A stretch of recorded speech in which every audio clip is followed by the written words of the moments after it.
Graça e paz, amados. Bom dia. Quero dar as boas-vindas a cada irmão e irmã que nos visita, que veio aqui pela primeira vez, que nos acompanha, aqueles que estão conosco nas redes sociais. Deus seja louvado. É muito bom estar de volta. Obrigado, filhote. Nessa manhã tão maravilhosa. Amém, meus irmãos? Vamos orar mais uma vez, pedindo a bênção de Deus para que Ele fale conosco, para que Ele realmente traga uma palavra da parte dEle aos nossos corações. Então eu te convido, onde quer que você esteja, a fechar os olhos, curvar a cabeça e orar agora comigo. Clame a Deus dizendo: Senhor, fala ao meu coração, fala à minha vida, abençoa-me, Pai. Pai, em nome de Jesus, nos colocamos diante da Tua presença, te agradecemos, meu Pai, em nome de Jesus, por esse momento tão maravilhoso, por esse momento tão sagrado, que é o momento em que te louvamos, te bendizemos, te adoramos. E agora, meu Pai, eu te peço mais uma vez, fala ao coração da Tua igreja, fala ao nosso coração e ministra uma palavra da Tua parte às nossas vidas. Obrigado, Deus, porque hoje, Senhor, além de ouvirmos a Tua voz, estaremos ceando o pão e o vinho, celebrando que somos Teu, que temos parte contigo, e pedimos, meu Deus, continue a firmar os nossos pés no Teu caminho, continue a limpar os nossos caminhos para que os nossos joelhos não vacilem, continue, ó Deus, a nos ajudar nesse caminho que é apertado, porque um dia passamos pela porta que é estreita. Eu te louvo, eu te bendigo, eu te adoro e peço, derrama do Teu Santo Espírito sobre todos nós, em nome de Jesus. Amém. Amém, meus irmãos. Glória a Deus. Quero convidar os meus irmãos a abrirem a sua Bíblia em Gálatas. Glória a Deus, é bom estar de volta, viu, meus irmãos? Deus seja louvado. Gálatas, Epístola de Paulo aos Gálatas, capítulo de número 6, versículo de número 17.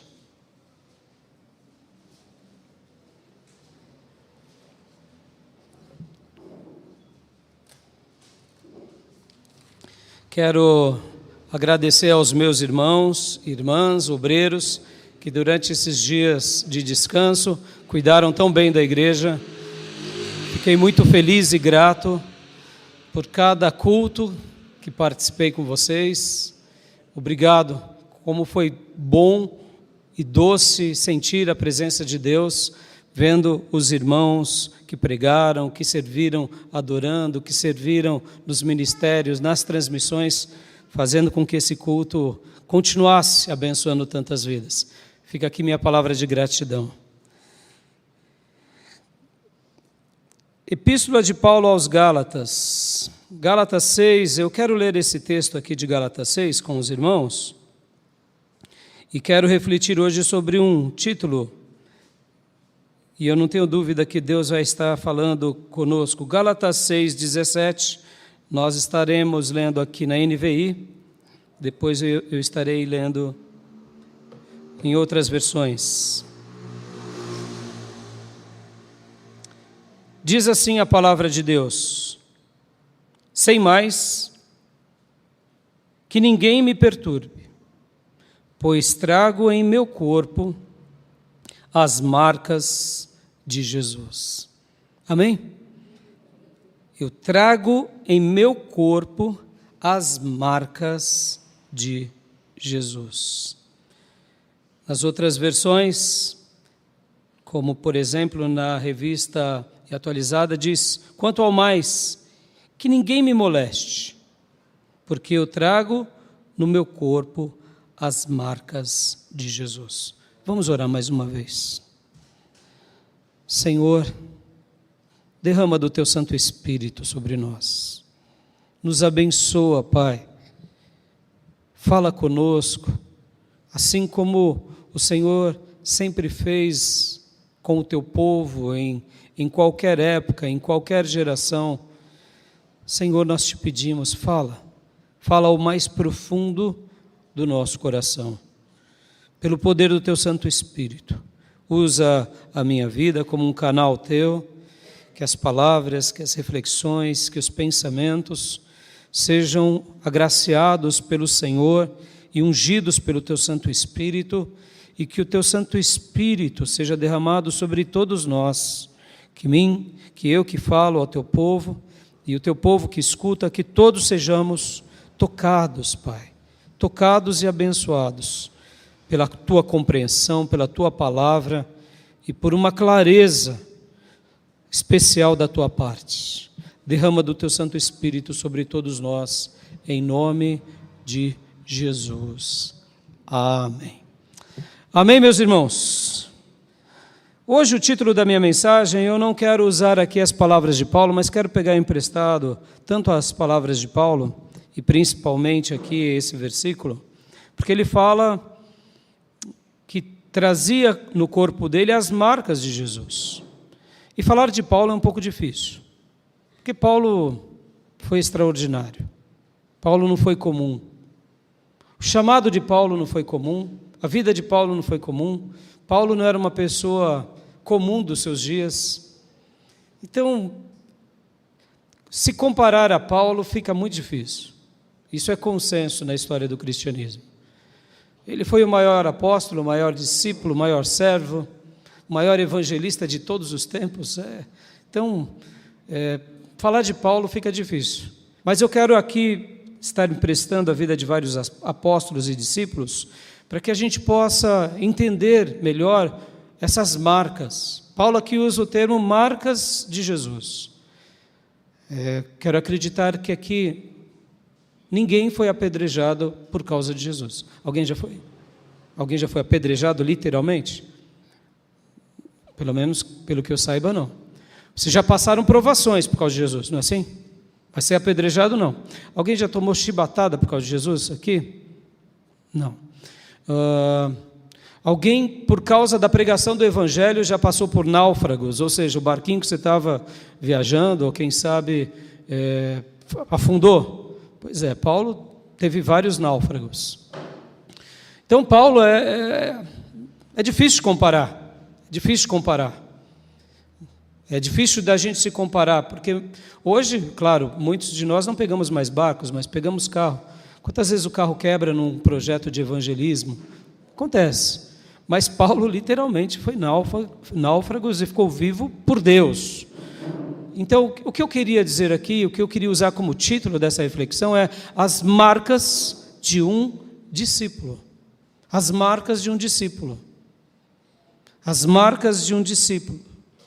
E eu também fiz questão de não chamar das marcas de um cristão, porque Paulo fala aqui que ele traz no corpo dele as marcas de Jesus, ou seja, ele praticamente foi um discípulo que seguiu Jesus muito de perto, muito de perto.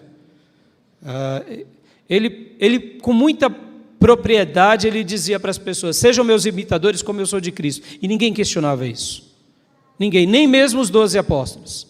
Os 12 apóstolos, certo momento, começaram a bater continência para Paulo, não porque Paulo era maior, mas porque eles faziam parte do mesmo colegiado, mas viam em Paulo que Paulo era aquele nascido fora de tempo, que tinha uma vida realmente diferente. Os próprios apóstolos, depois de um período, viram, não, esse camarada aí teve uma experiência de conversão extraordinária, teve uma renovação extraordinária, teve um discipulado extraordinário, teve manifestações de Deus especiais extraordinárias, agora está pregando em todos os povos de forma extraordinária e continua vivo. Os judeus querem matá-lo, os gentios querem matá-lo e ele continua ganhando vidas em qualquer lugar que vai. Aleluia! Paulo foi fantástico. Mas então, como eu dizia, eu não vou usar o título As Marcas de Jesus, porque estamos na caminhada, amém, meus irmãos? Deixa eu te fazer uma pergunta aqui nessa introdução. Você passou pela porta estreita ou você está na porta larga? Qual que é a porta que você tem vivido? Na porta estreita? Sim ou não? Eu quero crer que sim. Você veio para a igreja, já é um bom sinal. Mas isso não basta. Porque a porta que um crente tem que passar, ela é estreita. E o caminho, ele é apertado. Não esqueça disso. Você passa pela porta que é estreita, você já diz, aleluia, já chegou ao final. Não, não chegou não, agora você tem um caminho apertado para o resto da sua vida, que é o caminho da verdade, que é o próprio Jesus. Amém, meus irmãos? Então eu quero usar aqui o título, As Marcas de um Discípulo. E como eu disse há pouco também, por que eu não vou falar das marcas de um cristão? Porque, infelizmente, muitas pessoas se consideram cristãs. O espírita kardecista se considera uma religião cristã. Os neopentecostais, os evangélicos neopentecostais, eles se auto-intitulam cristãos. Os católicos apostólicos romanos e os católicos ortodoxos gregos e russos se consideram cristãos. Ou seja, tem muita gente que se considera cristão. Então, se eu falasse as marcas de um cristão, talvez muitos não entenderiam, ou talvez muitos diriam, eu sou um cristão porque eu vou numa igreja cristã. Eu quero dizer que também não basta. Não basta. Então eu quero usar aqui esse título, As Marcas de um Discípulo, para realmente ser uma voz na sua consciência, no seu coração, te lembrando sobre essa bênção que é ser um discípulo de Jesus. Então eu quero refletir com os meus irmãos, pelo menos hoje, 3 marcas, são muitas marcas. Para sermos um cristão, existem muitas marcas, mas eu quero trabalhar em 3 marcas. A marca do chamado, eu quero trabalhar na marca do próprio discipulado e também na marca que nos faz ser bênção para muitas pessoas. Então, em primeiro lugar, eu quero falar que um discípulo, um verdadeiro discípulo de Jesus, a primeira marca que eu gostaria de trabalhar hoje com vocês é que esse discípulo, ele foi chamado por Jesus. Talvez algo muito simples, né? Chamado. Mas eu vou trabalhar esse primeiro ponto aqui com vocês, porque eu não tenho dúvida que esse ponto muda tudo, muda toda a chave na nossa vida. Você muitas vezes vem à igreja, você pertence a uma denominação, você nasceu numa igreja, você tem jeito de crente, e aí você está satisfeito com aquilo que chamamos de evangeliquez. Eu dou glória a Deus, aleluia, eu falo que nem crente, eu caminho com a Bíblia debaixo do braço, hoje a Bíblia digital, eu publico versículos, testemunhos, louvores nas minhas redes sociais. Tá bom, e aí? Não, eu sou um discípulo, eu tenho as marcas de um discípulo. Será que isso basta? Será que isso basta? E uma coisa que tem me feito refletir muito nesses últimos dias é a quantidade de pessoas que elas estão satisfeitas de virem a uma igreja. Outras estão satisfeitas, inclusive, de nem virem à igreja, somente de serem intitulados ou auto-intitulados de cristãos. Não, eu tenho Cristo, eu sigo a Cristo, eu creio na Bíblia e eu não preciso, inclusive, de pastor e muito menos de igreja. Não é assim? E a gente encontra um monte de gente assim.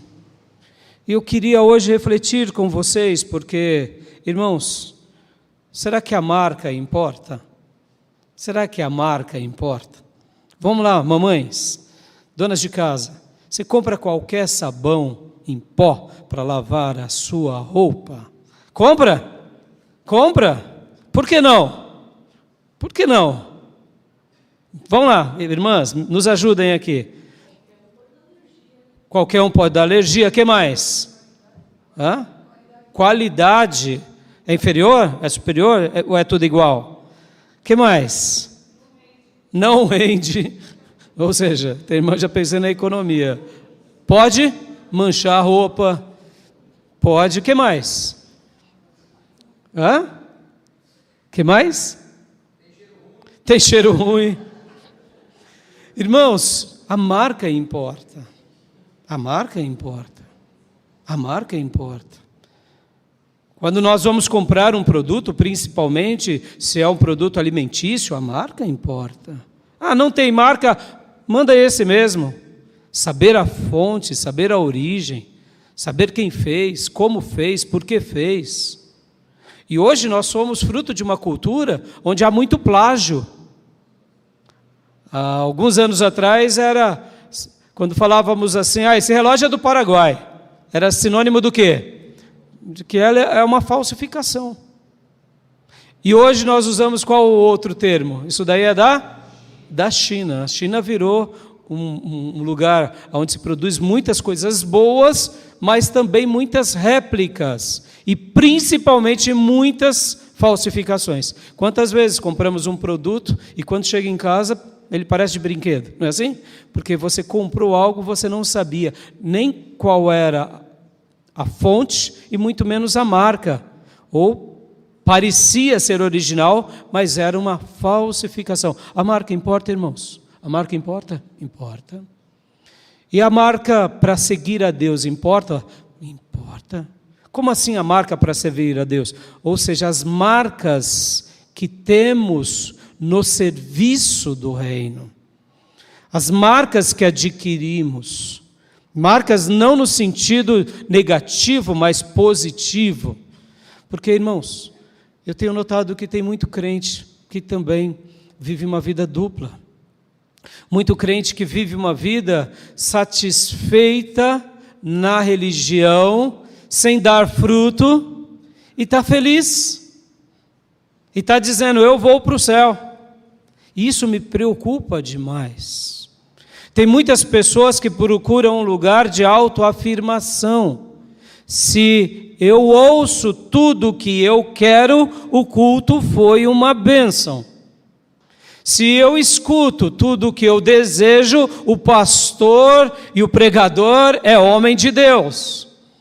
E eu digo, será que eram assim que viviam os discípulos nos dias de Jesus? Não. Eles tinham marcas na vida, marcas na alma, marcas no seu estilo de vida. Eles viviam para Deus, eles viviam para o Evangelho. E uma das coisas que mais me apaixona é ver cristãos genuínos. E a que mais me dói é de ver pessoas que estão perdendo tempo dentro da igreja. Eu sei que é melhor perder tempo dentro da igreja do que fora da igreja. Mas o grande problema de perder tempo dentro da igreja é porque a gente vai se auto-enganando. A gente vai se auto-enganando. A gente vai se auto-enganando ao ponto de achar que em algum momento Deus vai fazer como eu quero. Mas essas pessoas que elas vão perdendo tempo dentro da igreja, elas estão, infelizmente, muitas vezes adquirindo sobre elas, eu diria, uma culpa dupla, porque elas frutificam no pecado, não veem a atuação de Deus e continuam insistindo nesse erro, como se Deus em algum momento fosse mudar. Meus irmãos, Deus é Deus, Ele é santo, Ele deixou uma palavra reta, uma palavra justa, somos nós que precisamos nos ajustar. Quando nós nos ajustamos, tudo muda na nossa vida, tudo muda.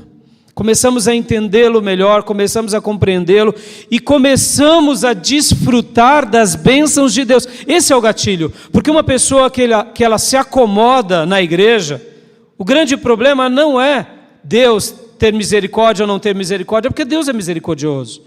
Mas o problema é que a pessoa se acostuma no erro e cauteriza a sua consciência. E ela continua vivendo aquele engano. E como Deus não mudará, porque Deus só fará aquilo que Ele prometeu, no dado momento em que essa pessoa continuar naufragando, porque, irmãos, guardem isso, quem milita para a carne, quem vive segundo a carne, morre diante de Deus. Posso ouvir amém? Amém, meus irmãos? Ser um crente carnal, que vive no erro e no pecado, e dissimulando que está vivendo certo, colhe o que Paulo falou, que é a morte, colhe os frutos da carne. E Deus muitas vezes deixa-nos viver assim, para mostrar para nós mesmos, meu filho, meu filho, o que você está fazendo não está me alegrando. Eu não estou do teu lado agora. Eu gostaria tanto de estar contigo. Eu gostaria tanto de manifestar a minha glória sobre você amanhã, após manhã, te visitar, te restaurar, falar contigo, mas você está no pecado. E eu vou deixar você sentir os frutos do pecado, para que quem sabe pela dor, quem sabe pelo medo, quem sabe pelo terror da condenação eterna, você acorde. Mas essa pessoa, infelizmente, na grande maioria das vezes, que ela se mantém dessa forma, ela vai cauterizando a sua consciência. O grande exemplo disso era Judas Iscariotes. Irmãos, como pode um apóstolo chegar àquele ponto de negar Jesus e de se enforcar? Por quê? Porque ele viveu uma vida dissimulada. E na história da Bíblia tem outros dissimulados assim? Temos vários, irmãos. Alguns se convertem e outros não. Então eu gostaria de falar hoje sobre as marcas de um discípulo, para te fazer se tornar mais apaixonado pelo teu amado, para que você saísse da religião e entrasse no Espírito Santo, naquela perspectiva de um estilo de vida realmente cristão. Porque esse momento aqui que estamos vivendo, ele é muito bom, ele é muito piedoso, mas ele pode nos enganar, meus irmãos. Tem muitas pessoas que veem a igreja como uma muleta religiosa. Eu fui à igreja, está tudo bem. Sai da igreja, vive uma vida errada. Não, meus irmãos, é o auto-engano. É o auto-engano. É o auto-engano. Quantas pessoas eu conheci assim, meus irmãos? E o que eu faço? Eu prego, eu ensino, eu alerto, e depois de algumas vezes eu deixo e só oro por aquela pessoa. Porque guarde isso, irmãos, você não tem um controle sobre o outro. Você não tem o controle sobre o outro. Você não tem o controle sobre o outro. O único controle que você tem é sobre você mesmo. Você não tem controle sobre sua mulher. Irmã, você não tem o controle sobre seu marido. Pais, você não tem o controle sobre os seus filhos. Filhos, você não tem o controle sobre os seus pais. Você não tem o controle sobre ninguém. O pastor não tem o controle sobre a igreja. O pastor não tem o controle. Ele não pode agir pela igreja.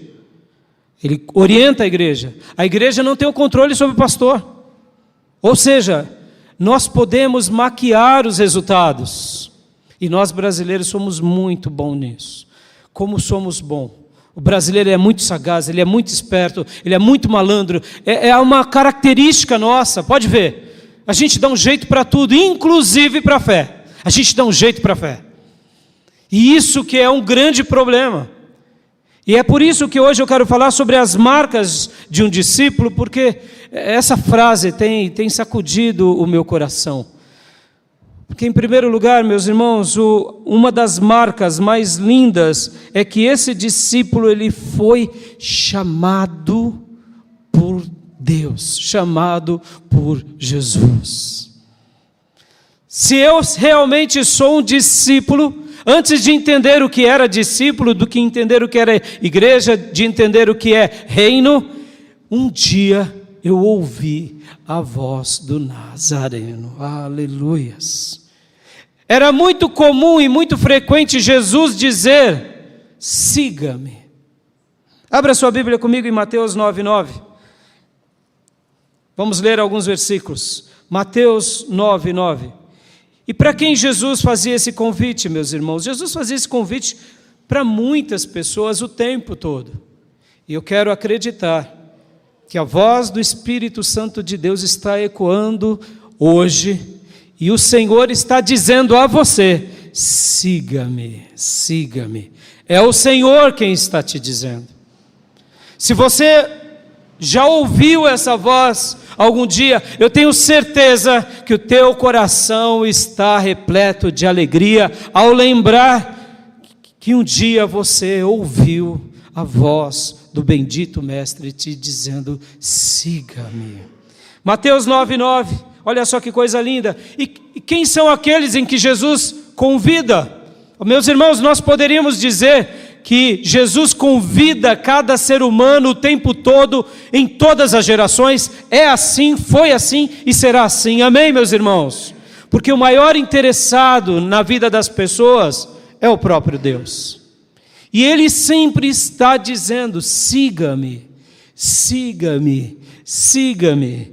E aqui Ele se dirigiu a um publicano, a um homem que era um cobrador de impostos, a um grande pecador, porque o publicano naqueles dias, quando ele ia trabalhar para o Império Romano, ele era humilhado pelos judeus, e ao mesmo tempo ele sabia que ao aceitar esse convite de ser um cobrador de impostos, ele seria mal visto pelo seu povo, e ele sabia que agora ele teria que participar de um grupo corrupto, que defraudava os seus próprios irmãos. Então, ele já sabia que ele estava fazendo uma escolha perigosa. Era uma porta larga e um caminho espaçoso, mas que levava à perdição. Preste bastante atenção, meus irmãos. Jesus dizia para muitas pessoas, sejam elas quais forem, publicanos, pecadores, prostitutas, líderes religiosos, ele dizia: segue-me. Vamos ver o que ele disse aqui para Mateus? Saindo Jesus, viu um homem chamado Mateus, sentado na coletoria, e disse-lhe: siga-me. Mateus levantou-se e o seguiu. Aleluias! Siga-me, Mateus. Mateus ouviu o convite de Jesus.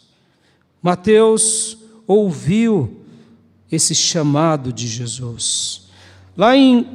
Ainda aqui em Mateus 8, 22, voltando um pouquinho, nós vemos também Jesus fazendo esse mesmo convite. Mateus 8, 22. Mas Jesus lhe disse: siga-me e deixe que os mortos sepultem os seus próprios mortos. Jesus, ele olhava para alguém e ele dizia: me segue. Sabe essa ideia que nós temos hoje, irmãos? Aceite a Jesus. Jesus te ama. Aceite a Jesus, pelo amor de Deus. É como que se Deus estivesse se humilhando para a pessoa. O desafio e o apelo bíblico é outro, irmãos. É outro. É outro. Eu sei que nós precisamos ter paciência, porque uma pessoa muitas vezes ela é hostil ao Evangelho, ela ignora o Evangelho, e aí a gente tem paciência ao pregar o Evangelho. Mas sabe qual é a tônica que o Evangelho nos ensina? Somos nós que precisamos ter desespero para querer seguir Jesus. E não Deus que tem desespero no sentido de querer que sigamos Ele de qualquer jeito. Podem ver, hoje o importante é as pessoas virem para Jesus e se manterem da forma que estão. O termo bíblico é bem diferente. Jesus fazia um desafio: siga-me. E ele não ficava dizendo assim: tá bom, eu vou te compreender em tudo, tá bom? Porque eu sei que você é muito fraco, é muito pecador. Não, não era isso.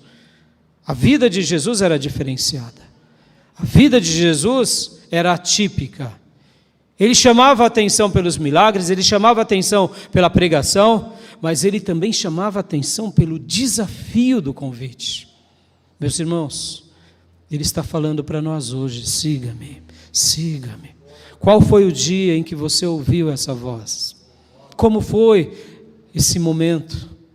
Talvez você não se lembre do dia em que ouviu a voz dele, mas você zela pelo convite dele. Você zela. Quero acreditar que nem todos se lembrarão do dia em que ouviu a voz de Jesus.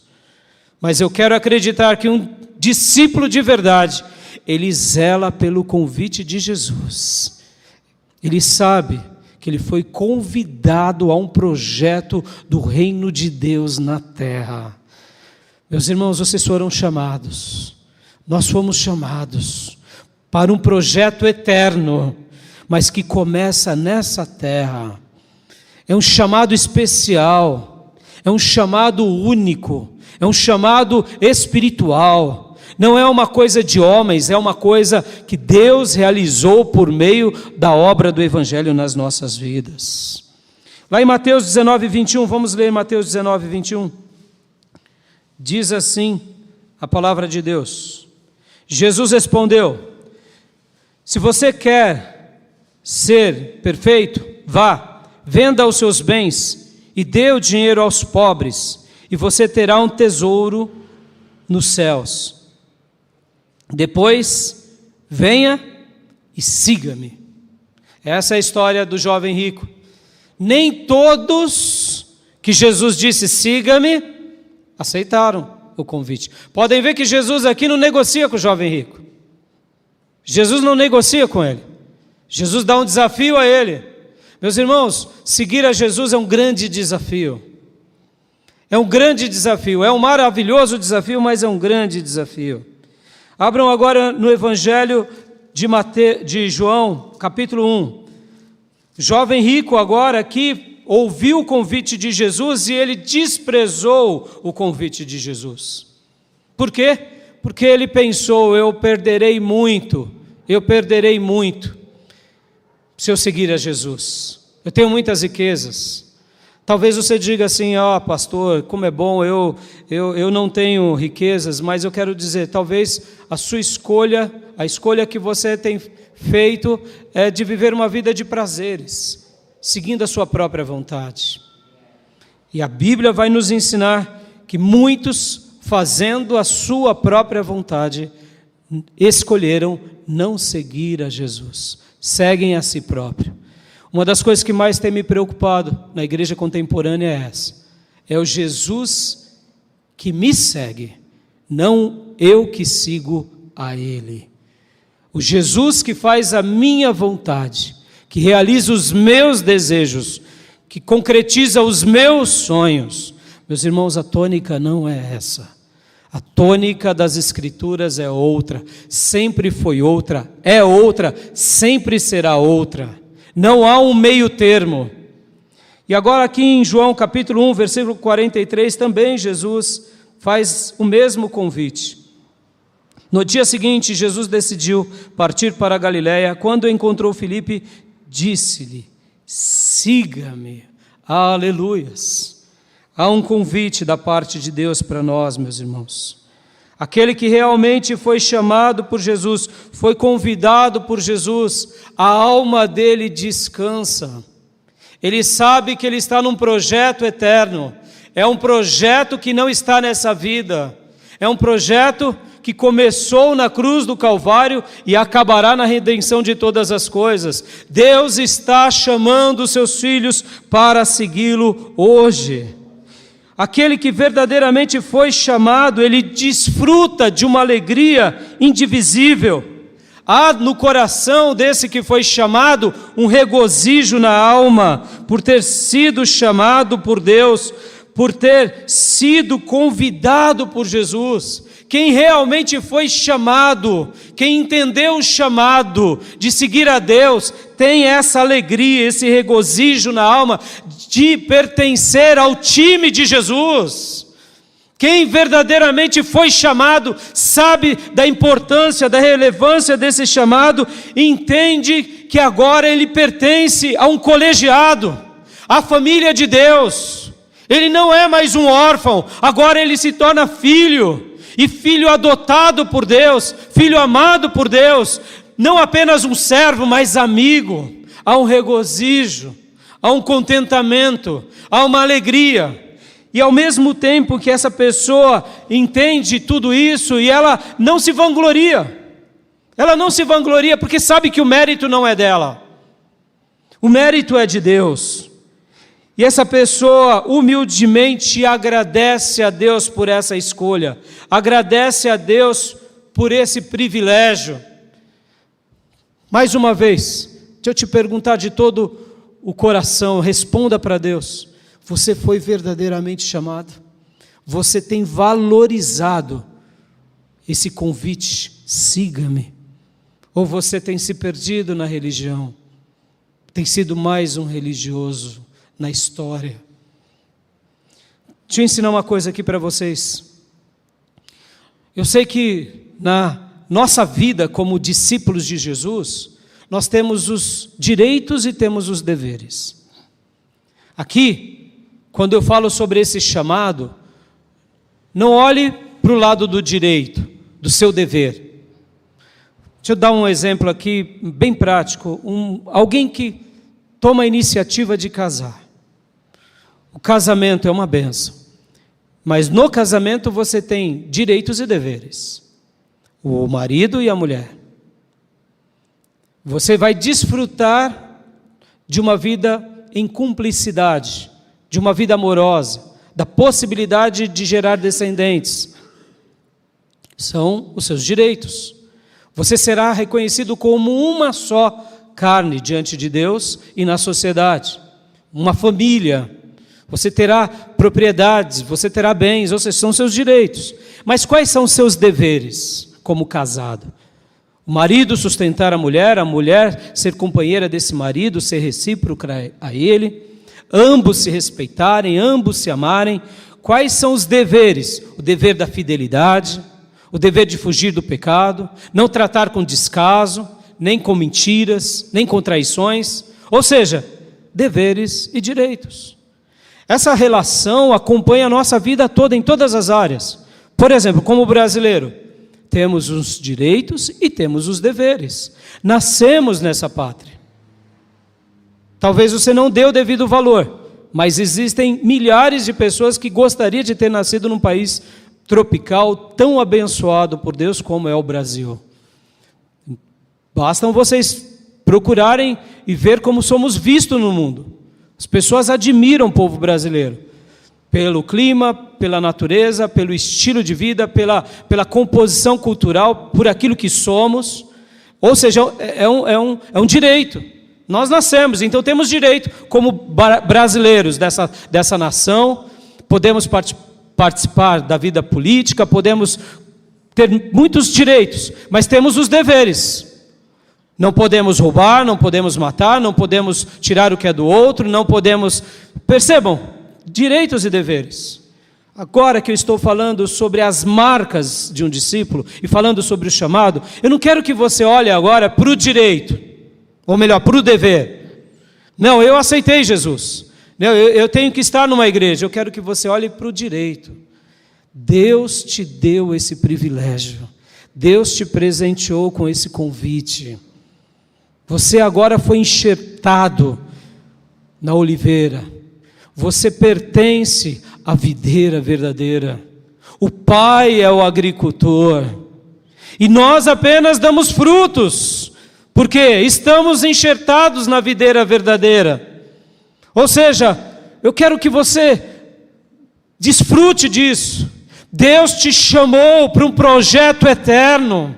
Ele te chamou para uma obra eterna. Um convite maravilhoso. É desafiador, a porta é estreita, o caminho é apertado, mas é incomparável. É um caminho de salvação, é um caminho de regeneração, é um caminho de mudança, é um caminho de transformação, é um caminho de significado e propósito. Ó, meus irmãos, quando entendemos o nosso chamado, entendemos que temos um propósito nessa terra, temos um significado na nossa existência. E Deus é glorificado com tudo isso. Amém, meus irmãos? Só tome cuidado com essa questão do direito, porque isso tem sido muito mal interpretado. As pessoas muitas vezes até têm ensinado, e alguns pastores e igrejas, que você tem direitos diante de Deus. E a pessoa vira um crente mal criado, que fica exigindo de Deus. Deixa eu ensinar uma coisa que o pastor Zé Ribeiro nos ensinou, certa ocasião. Ele disse assim, que nós só temos 2 direitos, como cristãos. Só 2 direitos. O primeiro direito é que eu não tenho direito nenhum. Eu não tenho direito nenhum. Esse é o primeiro direito. E o segundo direito é de preservar pelo primeiro direito. Entenderam? Ou seja, nós não temos direito. Não é o mérito nosso. Foi Deus quem te amou, foi Deus quem te perdoou, é Deus quem te liberta do pecado, é Deus quem te liberta das trevas, é Deus quem muda a natureza. Basta a gente se posicionar diante dele e falar, Senhor, eis-nos aqui.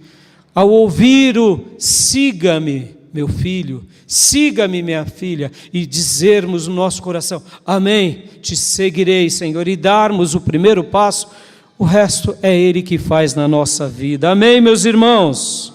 Quando nós entendemos isso, nós somos agraciados, somos marcados. Por quê? Porque entendemos o chamado. É um chamado para o reino de Deus, para o reino eterno, não para essa vida. Já viram como os crentes têm se perdido com as coisas dessa vida? Se Deus não faz o que quer, desvia. Se as coisas deram errado do seu jeito, do jeito que eles pensavam, também desvia. É porque não entenderam o projeto de Deus, não entenderam o chamado de Deus. Quem disse que as coisas não vão dar errado? Quem disse que a gente não vai ter dificuldade? Quem disse que a gente não vai ter dilemas? Quem disse que Deus vai fazer tudo do nosso jeito? Quem é que manda em quem? É Deus que está no centro, é Ele que nos chama. Mais uma vez, quando foi o dia que você ouviu de Jesus o siga-me? Quando foi? Te pergunto, melhorando essa primeira pergunta, você tem zelado por esse siga-me, por esse chamado? A segunda marca que eu quero falar agora aqui com vocês. Então a primeira marca é a marca de ter sido chamado, ter sido convidado. Meu irmão, não despreze isso não. O jovem rico desprezou. Judas abandonou. Despreze não.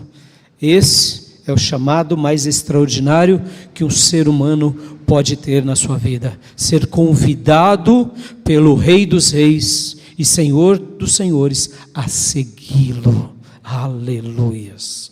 Segunda marca de um discípulo é que ele se torna um discípulo verdadeiro. A segunda marca é que ele de fato agora, por ter sido chamado, por ter dado um passo de fé, ele vira de fato um discípulo verdadeiro. Óbvio, muito óbvio, mas eu te pergunto, é muito óbvio mesmo? As pessoas e os crentes, vamos fazer uma avaliação aqui para nós, porque o que me importa é cuidar de vocês, irmãos. É cuidar da vida de todos aqueles que Deus me deu para cuidar. Então essa mensagem, ela é especial para nós aqui. Pode ser útil para outros irmãos que estão sendo ministrados. Mas a segunda marca é que depois que eu ouço siga-me, eu compreendo que sou agora um discípulo. Ah, pastor, isso é óbvio demais. É óbvio. Se é a marca de um discípulo, é porque eu sou discípulo. Te pergunto, será que muitos não são apenas religiosos? Então nem todo mundo que é religioso é discípulo. Eu me lembro que Billy Graham estava fazendo as suas cruzadas no mundo afora e chegou para ele um diretor de um seminário que se reuniu com ele e disse assim: posso contar minha história, pastor Billy Graham? E ele disse: pode sim. Um dia eu estava vindo aqui para o seminário e uma senhora no ônibus, uma senhora de cor, olhou para mim e disse: o senhor já nasceu de novo? E aquela senhora, aquele pastor, diretor do seminário, não conhecia aquela mulher. Aquele teólogo, diretor do seminário, disse assim: minha senhora, eu não a conheço, eu creio que a senhora também não me conhece, né? Ela falou: não te conheço. Eu sou um pastor, eu sou um professor de seminário, eu sou um diretor de seminário. Aí ela olhou bem para os olhos dele e disse assim: não foi isso que eu te perguntei. Eu te perguntei, você já nasceu de novo? E aí ele ficou emudecido. Ele chegou, desceu do ônibus, foi até a biblioteca do seminário, pegou a Bíblia, leu a história do novo nascimento, e aí ele fez a pergunta, que não parava de ecoar para ele: eu já nasci de novo? Será que eu já nasci de novo? Será que eu já nasci de novo? Agora percebam, ele não era um membro comum da igreja, ele era um pastor, professor, diretor de seminário, mas ele não tinha nascido de novo. E ali ele, ao ler o texto, Jesus falando com Nicodemos, ele se pôs de joelho e naquele dia ele disse: Senhor, eu quero nascer de novo da água e do Espírito. Aleluias! A segunda marca de ser um discípulo é de fato ser um discípulo. E aí eu faço uma outra pergunta: o que é ser um discípulo? Porque a gente confunde, irmãos, que ser um discípulo é ser um religioso. Muitas pessoas são religiosas, budistas são religiosos, hinduístas são religiosos, espíritas são religiosos, muçulmanos são religiosos. Então, não quer dizer que a gente se tornou um discípulo de Jesus. Um católico, apostólico romano, ortodoxo, grego, russo, são religiosos e muitos se dizem cristãos. A pergunta não é essa, se eu estou numa igreja batista, se eu estou numa igreja histórica, se eu leio a Bíblia. A pergunta é: será que eu sou de fato um discípulo? O que é ser um discípulo? Ser um discípulo, a sua própria palavra, é ser um aluno, é um aprendiz. Então o mestre, ao sair, e quando ele saía, ele dizia: siga-me, siga-me. E aquela pessoa então entendia que ali estava um mestre, agora chamando ele para se tornar não um prosélito, um religioso, mas para se tornar um aluno daquele Raboni, daquele mestre. Ele sabia que a partir daquele dia ele era um pupilo, uma pupila, que estaria aprendendo com aquele mestre. E talvez você diga: pastor, mas isso só se dá no início da caminhada. Não, não, isso se dá na vida toda. Abra comigo lá em João, capítulo de número 21, versículo de número 19. Aqui é Jesus falando aos apóstolos depois da ressurreição. João 21, 19.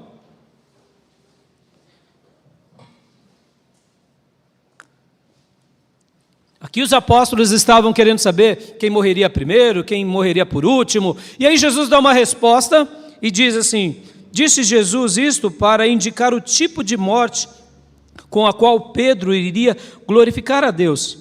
E então lhe disse: siga-me. Ué, mas Pedro já não estava seguindo Jesus? Estava. Aqui Jesus já não tinha morrido e ressuscitado? Já não tinham 3 anos a 3 anos e meio seguido ao mestre? Sim, meus irmãos. Ser um discípulo de Jesus, ser um aluno para Jesus, é para a vida toda, aleluia. E eu te pergunto: você tem sido um aluno o tempo todo, em todo lugar, durante a sua vida toda? Você tem sido esse aluno, esse pupilo desse mestre? Leia agora o versículo 22 também comigo. Respondeu Jesus: se eu quiser que ele permaneça vivo até que eu volte, o que lhe importa? Quanto a você, siga-me.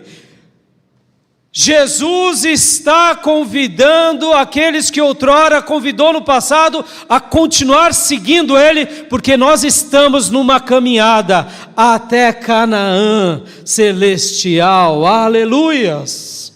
Seguir a Jesus é o tempo todo, é no começo da vida cristã, é no meio e é depois. E é fazer essa pergunta no nosso coração: será que de fato eu sou um aluno? Eu sou um discípulo?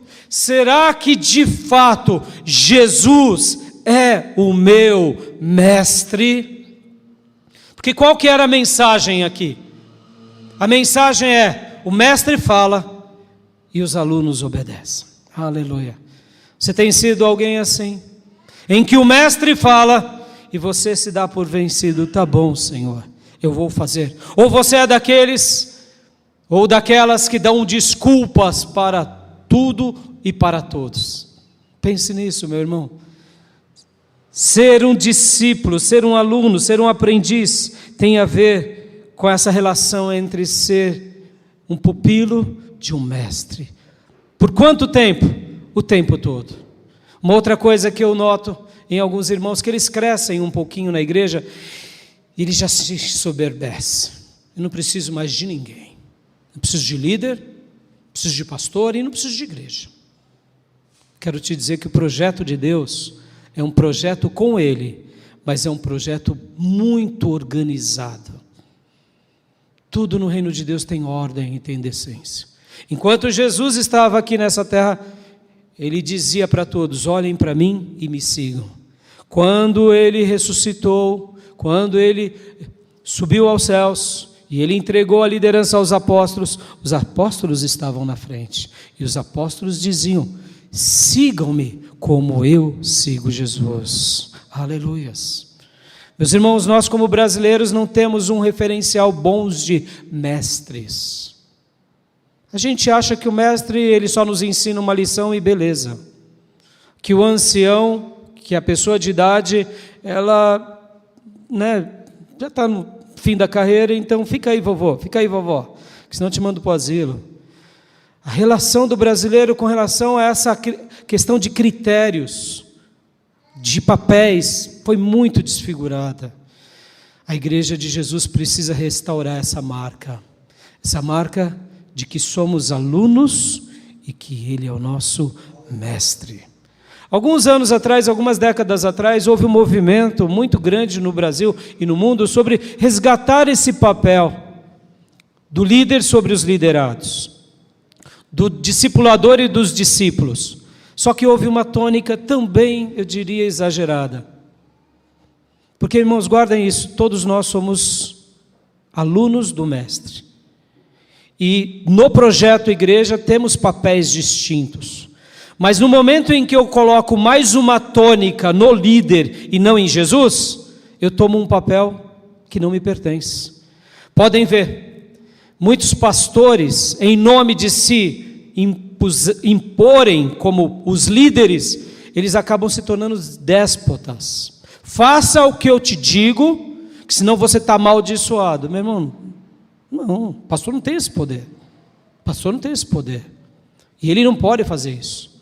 Recentemente eu estava numa aula com os alunos e os alunos disseram assim: pastor, infelizmente eu conheço pessoas que no momento que você contraria eles, eles não te abençoam, e no momento que você contraria eles, eles te amaldiçoam. Ou seja, a tônica dessa liderança ficou uma liderança doente, é uma liderança tirânica.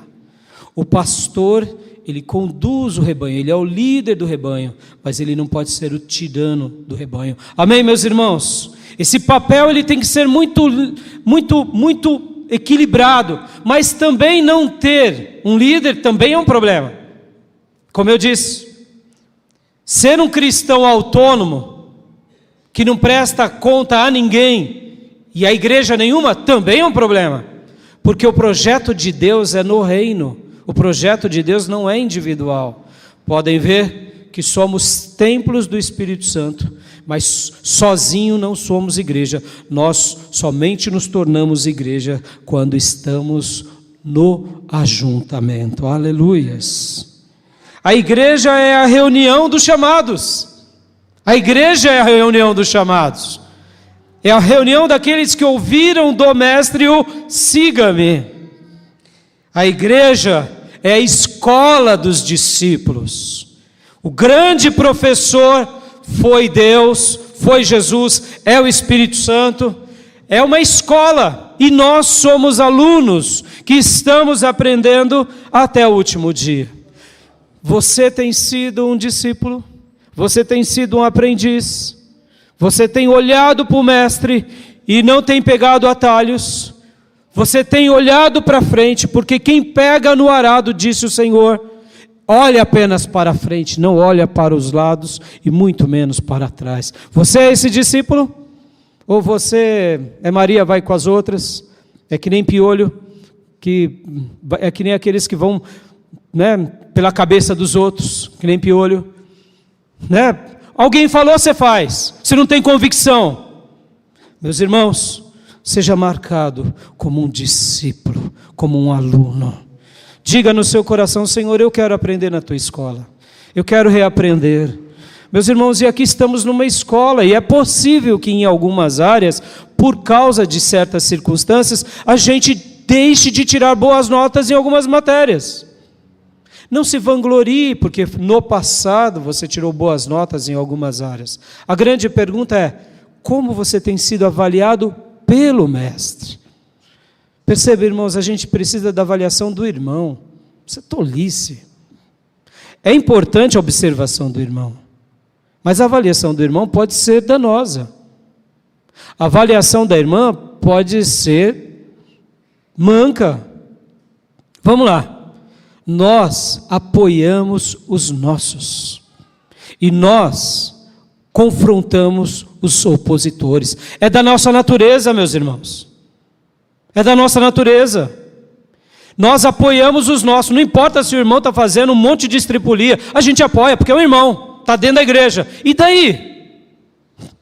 E ainda se é um parente? Aí não. Quem errou foi o outro.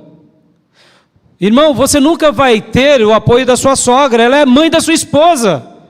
Ela vai defender a sua esposa. É da natureza humana. A gente defender os nossos e criticar os outros.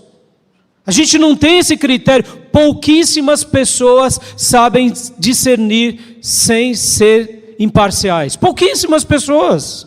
É por isso que existem poucos juízes e poucos juízes bons. Porque isso é uma aptidão, esse é um dom, é um talento. Ele consegue olhar sem pré-julgamentos. Nós não, irmãos. Se é o nosso amigo, o amigo está certo. Não importa se ele está zicado, se ele está pisando na jaca. É a jaca que pisou nele, não foi ele que pisou na jaca. É nosso amigo. Perceba como o nosso grau de discípulo a gente é falho. Eu pergunto, que notas o mestre tem te dado? Essa é a pergunta. Que nota o mestre tem te dado dia a dia? Que nota ele tem falado ao teu coração? O que ele tem sussurrado à tua vida? Porque muitas vezes no passado a gente pode ter tirado boas notas. Vamos pegar uma matéria aqui, porque as matérias de Deus são maravilhosas. A matéria de perdoar. Matéria de perdoar, essa até os apóstolos tinham dificuldade, porque quando Jesus disse para perdoar, os apóstolos disseram: Senhor, ajuda-nos a ter fé. E é verdade, perdoar é fácil ou é difícil? Se você está dizendo que é fácil, é porque você não teve uma luta grande, é ou não é? Perdoar é uma das coisas mais difíceis na vida. Mas vem cá, que nota você tem tirado? Na habilidade de perdoar. Perdoar de verdade. Eu não estou falando aqui de dissimular a amizade. Guarde isso no coração. Ai, meu amigo, minha amiga, sabe, só fantoche. Não. Estou falando perdoar de verdade. Quando a pessoa dá aquela trupicada e arranca o topão do dedo, por dentro você faz assim. Ai, bem feito, aí Deus te castigou, seu miserável. Aí olha para a pessoa, ai, coitado, né, machucou, né, e por dentro está assim, bem feito. Por quê? Porque não está tirando boas notas. Concorda, irmãos? Por quê? Porque aquela pessoa te feriu. E ela te feriu, ela feriu Deus. Quem diz que a gente é Deus? Quem diz? Vamos lá, meus irmãos. Será que temos sido discípulos nas matérias da vida? Temos sido alunos aprovados? Vamos pegar um outro exemplo aqui. Na obediência. Não, pastor, essa semana eu obedeci, porque deu tudo certo. E na semana que dá tudo errado? E aí, como que você acha? Aí, estão entendendo? Que notas o mestre tem te dado? Guarde isso, porque eu, como pastor de vocês, vou dar boas notas. Estão entendendo? Vocês são minhas ovelhas, meus irmãos. É óbvio. Cuido de vocês há tantos anos, eu quero o bem de vocês. Mas é nessa hora que eu preciso aprender com o mestre. Do quê? Senhor, o senhor está dando boas notas? Tá, então tá bom, glória a Deus. Não está? Não. Temos sido alunos, aprendizes desse mestre, e ele tem se orgulhado conosco. Responda no seu coração. E a última marca que eu quero falar com vocês é a marca de ser sal e de ser luz. É de ser tempero e é de ser calor. É de ser alguém que aquece, que leva a verdade, que esclarece e que não está na mentira, nem nos erros, nem nas trevas, nem é como o sal que perdeu o sabor. A terceira marca é de ser uma bênção para muitos, começando por aqueles que estão ao nosso redor. Abra sua Bíblia comigo em Mateus 13, do 16, Mateus 5, do 13 ao 16.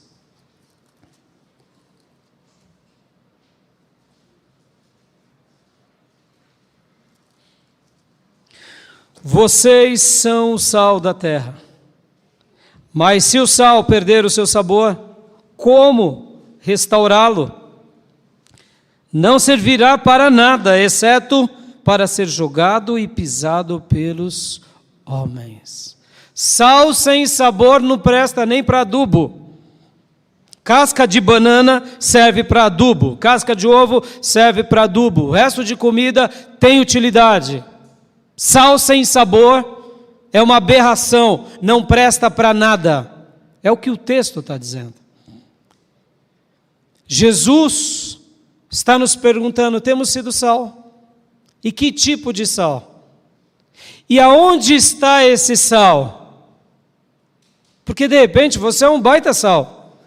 Quem sabe um sal rosa do Himalaia, cheio de minerais, mas está dentro do saleiro, não está salgando ninguém.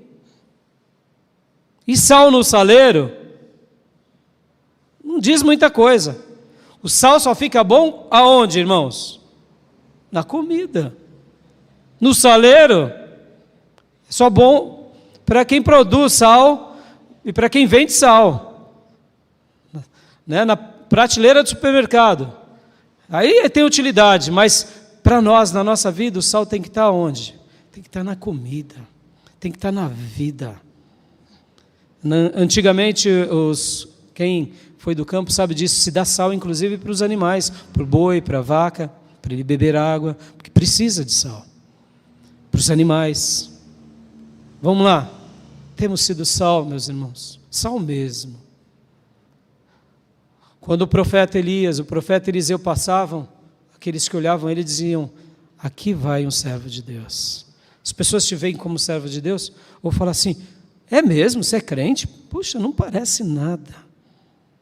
Você é crente agindo desse jeito? Você não está prestando nem para nada, a não ser viver a sentença, ser pisado pelos homens. Isso daqui não tem a ver comigo, meus irmãos. Isso tem a ver com Deus. Amém, meus irmãos? Continuando o texto. Versículo 14. Mateus 5,14. Vocês são a luz do mundo. Não se pode esconder uma cidade construída sobre um monte. E também ninguém acende uma candeia e a coloca debaixo de uma vasilha. Ao contrário, coloca no lugar apropriado, assim ilumina a todos os que estão na casa. Tem crente que é luz, mas fica escondido. Não tenha medo, meus irmãos, não tenha medo. Deixa a luz brilhar na tua vida. Eu gosto muito da ideia de que tudo aquilo que é de Deus e é legítimo, ele vai brilhar. Agora, não se frustre com a intensidade da sua luz. Tem pessoas que são faróis gigantes para iluminar nações. Outros, na semelhança de um holofote, iluminam uma região, uma rua. Outros iluminam uma casa. Outros iluminam uma mesa.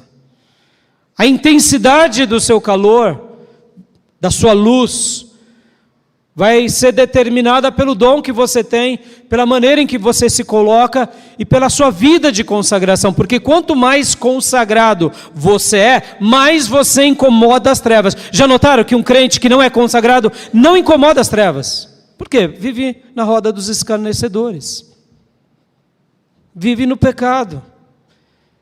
Conhece Bíblia, mas não faz diferença nenhuma. É um aluno que só tira 0 e ainda se gaba. Eu sou aluno. Está sendo reprovado, filho. Não vai ser diplomado. Ser sal, ser luz é ser bênção. Deixe a luz de Deus brilhar por meio da tua vida. Não queira forçar. Você não precisa de forçar. Porque Deus, a vida, as circunstâncias te colocarão sobre provas e que você testemunhará que é luz de Deus na terra. Aleluias. E quando as trevas se levantarem, não tenha medo, porque maior é aquele que está sobre você, dentro de você, do que aquele que está no mundo. Amém, meus irmãos? Não tenha medo. Seja um crente na família, seja um crente entre os amigos, seja um crente no trabalho, seja um crente na universidade, e deixe essa luz brilhar para a glória de Deus. Nem que você padeça e sofra. Isso me faz lembrar de Daniel. Daniel aprendeu a seguir a Deus lá em Babilônia. Enquanto estava prestes a ser morto, ele ora. E Deus o ilumina e ele revela o sonho do rei. Mais para frente, ele é jogado, já na sua velhice, na cova dos leões. Ele não teve medo. Ele simplesmente foi o que ele nasceu para ser. Nós nascemos para ser luz. Você foi marcado para ser bênção. Abraão foi separado para ser bênção. Deixe de besteira e de querer as bênçãos para você. Não é venha a minha bênção, é ser tu uma bênção. Aleluias. Ser tu uma bênção. Pare de viver em função de você. A árvore não se alimenta do próprio fruto. O rio continua a correr e é água diferente. O crente é bênção no tempo, fora do tempo e até depois que morre. Por quê? Porque ele nasceu para ser bênção. Quantas são as vezes na nossa vida que nós queremos só a bênção? Oh, meus irmãos podem ver, os irmãos que correm atrás da bênção, quão tolos são. Deuteronômio vai ensinar que a bênção correrá atrás de você. Seja simplesmente sal e luz. Deixa Deus te conduzir. Seja altruísta e a bênção vai te alcançar. E você será esse que marcará pessoas, temperará pessoas, preservará pela tua vida, ajudará. Eu me lembro que um pouco antes da bolsa fechar, eu estava com um grande empresário conversando, ele era cristão, ele era muito rico, próspero. E um dia ele chegou para mim na mesa dele e falou assim, pastor, eu vou separar da minha mulher. Eu falei, mas por que, meu irmão? Não, porque ela se enfiou em jogos de bingo, e enquanto eu venho aqui ganhar dinheiro, e ele era muito próspero, irmão, pensa num homem próspero, No aniversário de 18 anos do filho, ele dava carro zero. A menininha caçula dele tinha um puro sangue no Aras. Hotel aqui, casa colar, cobertura colar. E a mulher dele era aquela crente nominal. E enquanto ele se dedicava durante muito tempo, porque em virtude do trabalho dele, ele ficava alguns dias fora de casa, ela começou a se enveredar em jogos de bingo, jogos de azar. E de repente ele descobriu, e ele ficou tão frustrado, sabe? Porque ao invés dela estar na igreja, o filho deles tocava teclado com uma cantora famosíssima, que foi uma das pessoas mais famosas aqui no Brasil e no mundo. Ao invés dela ser piedosa com os filhos, ela ia para jogo. Quando ele descobriu isso, o castelo dele ruiu. Ele falou, não, porque agora eu estou indo numa igreja boa, inclusive. Uma cidade rica, e eu falei para o pastor lá, e o pastor me disse assim, a sua decisão eu respeitarei. E aí, pastor Rai, então eu vim te falar, porque você é meu amigo, você sempre orou por mim. Eu falei, é mesmo? Puxa vida, né? Interessante. O que a palavra de Deus ensina? Falei para ele. As palavras que o pastor te disse. Não, pode separar, porque a sua decisão eu vou te respeitar. Se você disser, vai continuar casado, eu te respeito. Se você disser, eu vou separar. O que a palavra de Deus nos ensina sobre o divórcio? Ela nos ensina mais sobre o perdão. Quando alguém pecar contra você, perdoe. Porque o perdão é o melhor caminho. O divórcio é uma exceção quando há traição. Sua mulher te traiu? Não. A sua mulher te bateu? Não. A sua mulher, ela se enfiou em jogos. Jogos de azar, eu sei que isso é terrível, gastou dinheiro, está com dívida. Mas essa é a hora de você ajudar a sua mulher. E eu disse para ele, eu trabalhava com ele durante muitos anos, eu falei assim, olha, eu não sou esse pastor aí, dessa igreja famosa, uma igreja boa, um pastor bom, escritor de livros, você me perdoe. Pelo que eu vou te dizer, eu não estou desconsiderando que esse pastor é homem de Deus e que essa igreja é uma igreja boa. Era uma igreja histórica, inclusive. Mas eu falei assim, eu tenho um compromisso com a palavra. Se você fizer isso, você está em pecado. Porque você não está indo seguindo a palavra. Deus não te autoriza isso. Logo, o pastor pode ter te dado o aval, você pode ser agraciado pelo pastor, pela igreja, mas o Espírito Santo de Deus não te ratifica essa decisão na palavra. Se você não quiser falar comigo, nunca mais fale comigo, mas eu lamento, fico triste pela escolha que o pastor fez, pelas palavras do pastor, mas não concordo com o pastor, porque eu tenho um compromisso com a palavra, eu amo a tua vida e gostaria que você refletisse sobre isso. Passaram-se algumas semanas, aquele homem veio e me deu um abraço, meus irmãos, mas um abraço, meio aos prantos, e disse: muito obrigado, pastor, muito obrigado, porque eu estava a ponto de jogar toda a minha vida familiar fora, mas o Deus usou a tua vida. Meu irmão, você é sal e luz do Senhor nessa terra, essa é uma marca do Senhor, te compreendam ou não, fique tranquilo, o Espírito Santo de Deus estará sobre a nossa vida. Amém, meus irmãos? Para eu concluir e fazer aqui o desafio e orar com você, você tem valorizado aquele que te chamou? Você tem valorizado o teu chamado? Hoje Ele está dizendo mais uma vez: siga-me, siga-me. É o amado da sua alma, é aquele que te ama, que morreu por você, que ressuscitou, que está glorioso no céu. Ele está dizendo: siga-me, meu filho, siga-me, minha filha.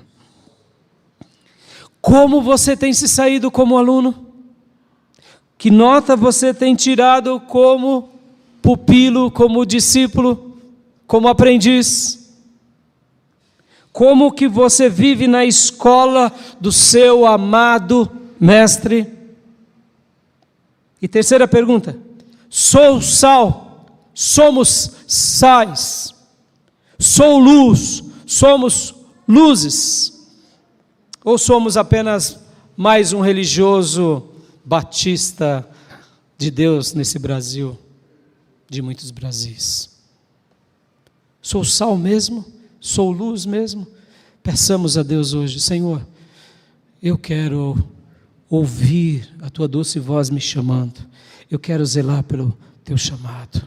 Senhor, eu quero ser apenas um aluno, eu não quero olhar para o título, para as obras, para o passado. A cada dia eu quero tirar boas notas diante do Senhor, e eu quero ser bênção, só ser bênção, porque quando eu sou bênção para alguém, é porque a bênção já passou por mim. No momento que eu retenho a bênção comigo, eu morrerei mais cedo ou mais tarde. Sabe por que os mares, as águas dos mares são salgadas? Porque eles recebem todos os sais da natureza. Porque a água de um rio, ela não é salgada? Porque no momento em que ela circula em direção ao mar, ela deixa os sais minerais nas terras.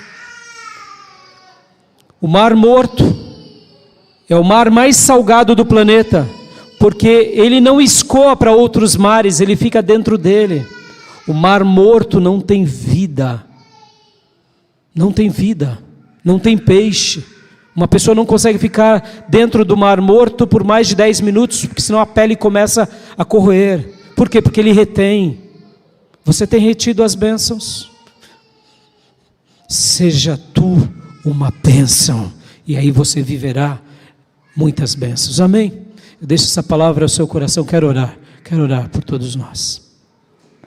Pai, em nome de Jesus, eu te agradeço pelas marcas de um discípulo. Que a tua misericórdia, que a tua graça, que a tua bênção estejam sobre todos nós. E, Senhor, continua falando com todos nós. Continua convidando os meus irmãos a seguir-te, a preservar esse chamado, a entender a grandeza dele, o privilégio e a nobreza de ter sido convidado a ser o teu aprendiz, a ser o teu aluno. Ajuda-nos, ó Deus, a termos a Ti como o nosso mestre, como o nosso líder, e a fazermos, ó Deus, da Tua igreja esse lugar maravilhoso, essa escola de aprendizes, essa escola de discípulos. porque a tua igreja é a reunião dos teus chamados. Senhor, eu te peço, ó Deus, ajuda-nos, Pai, a sermos discípulos de verdade, alunos de verdade e, sobretudo, a cada dia, a cada período, tirarmos boas notas, notas em que o Senhor nos dê, em primeiro lugar, e naquelas áreas da nossa vida em que tiramos notas ruins ou fomos reprovados, nos pega na mão, ó Mestre bendito, para que a gente possa reescrever a história, para que a gente possa glorificar o teu nome. E sobretudo, diante dessas marcas, nos ensina a sermos sal, a sermos luz, a sermos bênção para muitas pessoas, Pai. Queremos ser bênção, porque assim viveremos na bênção e glorificaremos o teu nome. Que possamos ter na nossa alma essas marcas, Pai. Marcas de um discípulo genuíno, como Paulo. Paulo que tinha sobre si as marcas de Jesus Cristo. Que sejamos assim, Pai, como os teus apóstolos, como a tua igreja primitiva. Em nome de Jesus. Amém.